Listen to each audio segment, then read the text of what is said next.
नमस्कार, मैं हूं राजेश। बहुत बहुत स्वागत है आपका हमारी इस खास बातचीत में और खासकर मुद्दा में। जी हाँ, भारत ने आज एक इतिहास रच दिया है।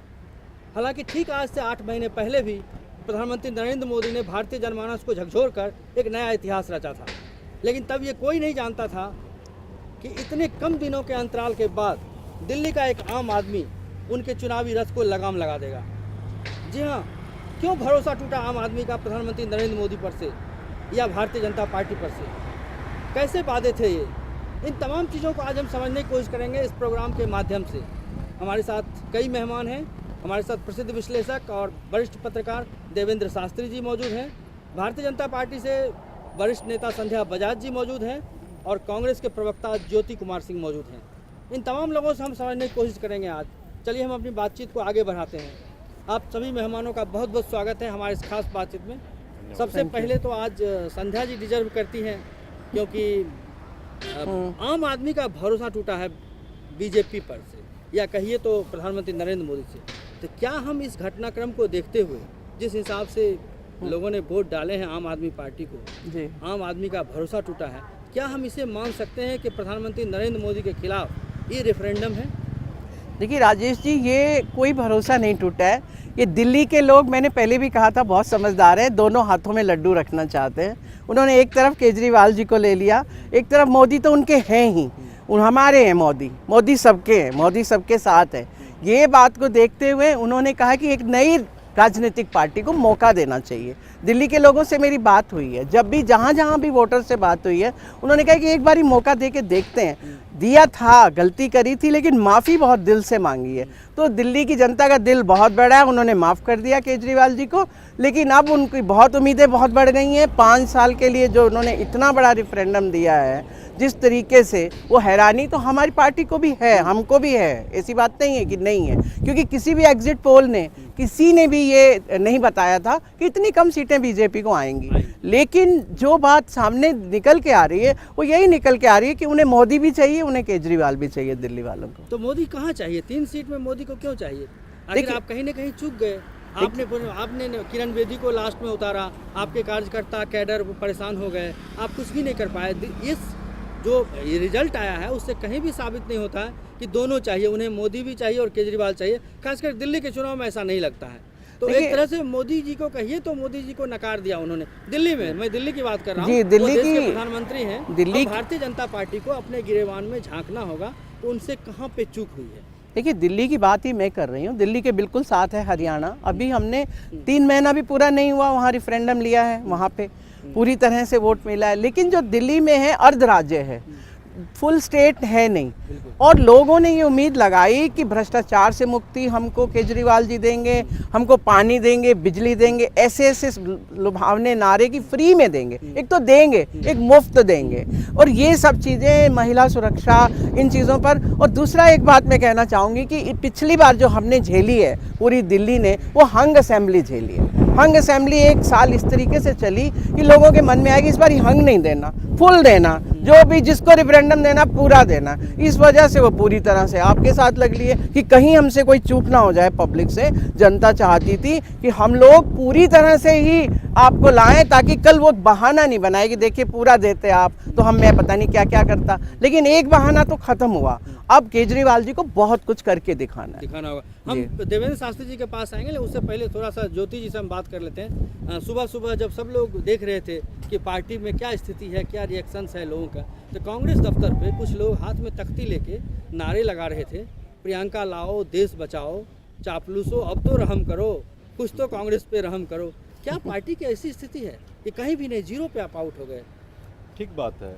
आज का दिन कोई और बहस की बात है नहीं। आज का दिन बिल्कुल साफ तौर पर दिल्ली के जनता का बात है और आप पार्टी की बात है।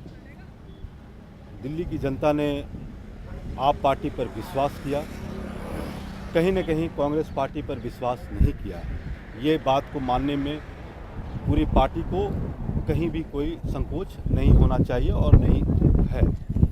कहीं न कहीं कांग्रेस पार्टी आत्ममंथन की बहुत सख्त ज़रूरत है, और ये मानने की ज़रूरत है कि कांग्रेस पार्टी परसेप्शन गेम हार गई है। वो परसेप्शन ये है कि लोगों का विश्वास नहीं जीत पाई है। और दिल्ली की जनता को मैं बधाई देता हूँ इस तरीके से। और राजनीति जो दूसरे ढंग से एक दूसरी करवट ले रही है, ये भी एक सोचने की बात है। और सारी पार्टियों को ये सोचने की ज़रूरत है कि राजनीति का अब तरीका बदल गया। अब राजनीति का तरीका बदल गया, इस मायने में बदल गया कि अब वो सेटिंग, गेटिंग और फिक्सिंग का जो राजनीति है, वो राजनीति अब नहीं चलेगा। लोग अब नहीं मानेंगे, क्योंकि देखिए जब 21वीं सदी की बात होते रही और जब उस हिसाब से 90s में जब आप ग्लोबलाइजेशन की बात करते रहे, उस तरह की सुविधाएं मिलते रही, लोगों के पॉकेट में पैसे होने लगे, आत्मनिर्भर होने लगे, तो लोग अब उससे उठकर अब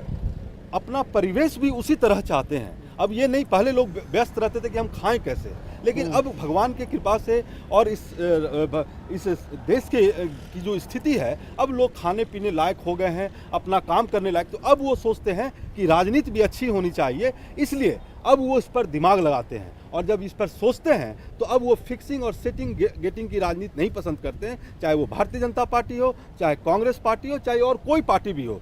अब किसी न किसी तरीके से कांग्रेस पार्टी को आत्ममंथन करके राजनीति और जो लोगों का विश्वास खोया है, उस विश्वास को पाने की ज़रूरत है। और राजनीति का परिवेश बदलना होगा। ये इलेक्शन बहुत साफ साफ मैसेज देता है। शास्त्री जी, इस घटना को कैसे देखेंगे? देखिए, एक मैसेज एकदम साफ है कि कांग्रेस के साथ जुड़ गया था भ्रष्टाचार का एक मसला। इवन भारतीय जनता पार्टी को लेकर के भी लोगों में बहुत ज़्यादा कॉन्फिडेंस था नहीं। पिछले जितने चुनाव हुए हैं वो इस बात का संकेत है कि उसमें भारतीय जनता पार्टी नहीं लड़ी, उसमें नरेंद्र मोदी लड़े और लोगों ने वोट नरेंद्र मोदी के नाम पर दिए। भारतीय जनता पार्टी ने नरेंद्र मोदी को अपना बनाया या अपना कहने की कोशिश की, लेकिन नरेंद्र मोदी अकेले चले और इसलिए उनको सफलता मिली, क्योंकि उनको लगा, लोगों को ये लगा कि नरेंद्र मोदी साफ सुथरी ईमानदार पॉलिटिक्स करेंगे। जितने भी स्टेट इलेक्शंस हुए हैं, उससे पहले भी देखा होगा आपने, बिहार का भी हुआ और तमाम दूसरे, एक हरियाणा एक्सेप्शन छोड़ दीजिए, लेकिन बाकी के इलेक्शंस में भी मैसेज यही था कि नरेंद्र मोदी अगर नहीं है तो नीचे की लीडरशिप भारतीय जनता पार्टी को लोगों ने उस तरह से गले नहीं लगाया। यहाँ भी दिल्ली में भी यही हुआ है। दिल्ली में देखिए, आप पार्टी को लेकर के एक कन्फ्यूजन ये हुआ था कि पिछली बार जिस तरह से उन्होंने बीच में सारा खेल ख़त्म कर दिया था, उससे ये परसेप्शन बन रहा था कि अब शायद लोगों का कॉन्फिडेंस उतना वो नहीं ले पाएंगे। मैं यहाँ पर आप पार्टी के लीडरशिप का ये एफिशिएंसी मानूंगा कि उन्होंने दिल्ली की जनता का विश्वास वापस हासिल करने में उन्होंने काफ़ी मेहनत की और उसमें वो सफल हुए। भारतीय जनता पार्टी इस मामले में असफल रही कि वो आज भी नरेंद्र मोदी को वो स्टेट के इलेक्शन में, स्टेट के पॉलिटिक्स में एज ए लीडर वो प्रोजेक्ट नहीं कर पाई। और दिल्ली में लीडरशिप का भारतीय जनता पार्टी में बहुत बड़ी कमी है और वो इस बात का संकेत है, इस रिजल्ट यही इस बात का संकेत है कि भारतीय जनता पार्टी के पास लीडरशिप नहीं थी और इसलिए वो चुनाव हार गई है। हाँ, लेकिन ये जो रिजल्ट किरण बेदी को जो बाद में लाया गया, हाँ, ये जो रिजल्ट है, इसमें ये हुआ है कि जब लास्ट मोमेंट पर किरण बेदी जी को लाया गया तो भारतीय जनता पार्टी ने ये दोहरी गलती, वो अपने काडर से भी चली गई, उनका काडर भी उनसे अलग हो गया और इसलिए ये बुरी तरह से हार जो है भारतीय जनता पार्टी को देखनी पड़ रही है।